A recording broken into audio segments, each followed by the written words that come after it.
میرا نام اقصیٰ زبیر ہے۔ اس وقت کینیڈا میں بطور کینیڈین شہری رہ رہی ہوں۔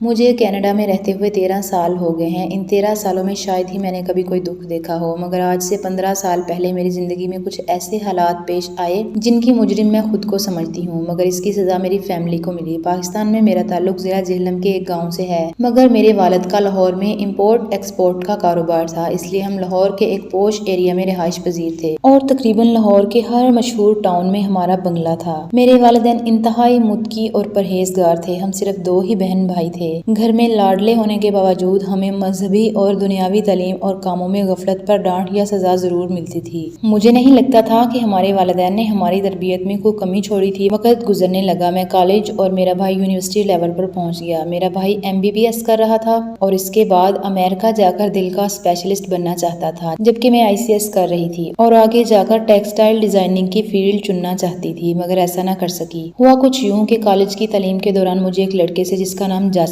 تھا محبت ہو گئی۔ بقول جاسم کے، جاسم اسٹیل مل میں ایڈمن کی پوسٹ پر کام کر رہا تھا اور جلد ہی اپنا چھوٹا سا پلانٹ لگانے کی خواہش رکھتا تھا۔ جاسم کی باتوں نے مجھ پر ایسا جادو کیا کہ میں اپنی تمام حدود بھول گئی، پتہ نہیں کیسے، مگر نہ مجھے میرے والدین کی عزت کا خیال آیا اور نہ ہی میرے مذہب اور شریعت کا۔ میں نے جاسم سے ناجائز جسمانی تعلقات قائم کر لیے تھے۔ جاسم اکثر مجھے نیٹ کیفے میں بلا کر ملا کرتا تھا اور اپنی حوث مٹایا کرتا تھا۔ نیٹ کیفے کا مالک جاسم کا دوست ہی تھا۔ اس نے نیٹ کیفے میں CCTV کیمرہ لگا رکھا تھا۔ اس کیمرے میں میرا ہر عمل ریکارڈ ہو رہا تھا، جو کہ مجھے معلوم نہیں تھا، مگر ہوتا تو بھی شاید میں یہ کر گزرتی، کیونکہ جب میں اللہ کے حکم کو نظر مد کر چکی تھی، جب شریعت بھول چکی تھی، جب والدین کی عزت مٹی میں ملا چکی تھی، جب اپنی مرضی سے اپنی عزت کا جھنڈا نکال چکی تھی، تو پھر شاید وہ CCTV کیمرہ بھی مجھے اس عمل سے روک نہ سکتا۔ میرا اور جاسم کا تعلق تقریباً 1 سال رہا۔ 1 سال کے بعد جاسم نے ویڈیوز کے نام پر بلیک میل کر کے مجھ سے پیسے مانگنا شروع کر دیے۔ پہلے جب بات 1000-2000 تک رہی تو میں اتنے پیسے جاسم کو دے دیتی تھی، مگر جب جاسم کی ڈیمانڈ بڑھ کر لاکھوں میں پہنچ گئی تو میں نے انکار کر دیا۔ پھر جاسم نے میری برہنہ ویڈیوز میرے بھائی کو دکھا دیں۔ جس دن جاسم نے میرے بھائی کو میری ویڈیوز دکھائیں،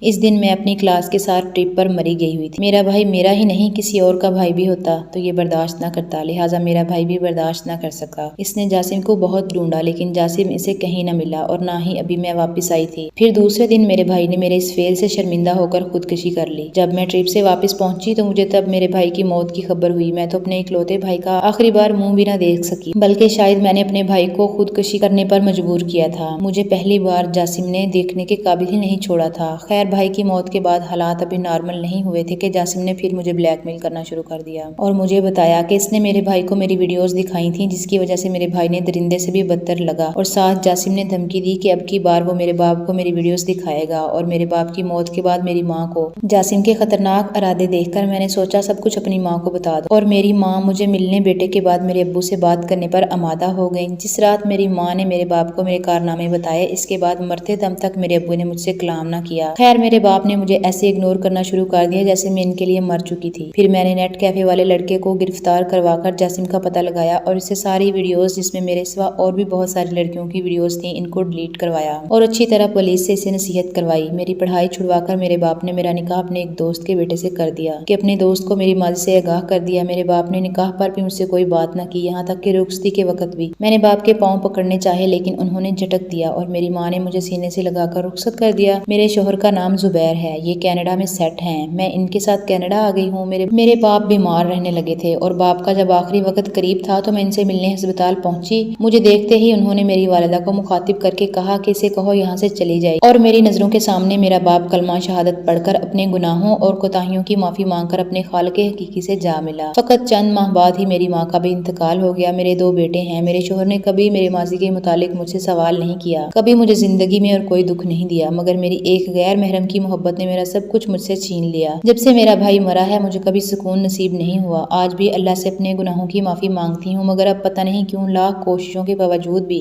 میرا دل مطمئن نہیں ہوتا۔ میں اس بات سے متفق ہوں کہ غیر محرم کی محبت عذاب ہے، اس لیے میری تمام بہنوں سے یہ گزارش ہے کہ ایسا کام کرنے سے پہلے اپنے ماں باپ اور اپنے بہن بھائیوں کا سوچ لیا کریں جن کی زندگی آپ کی وجہ سے عذاب بن کر رہ جاتی ہے۔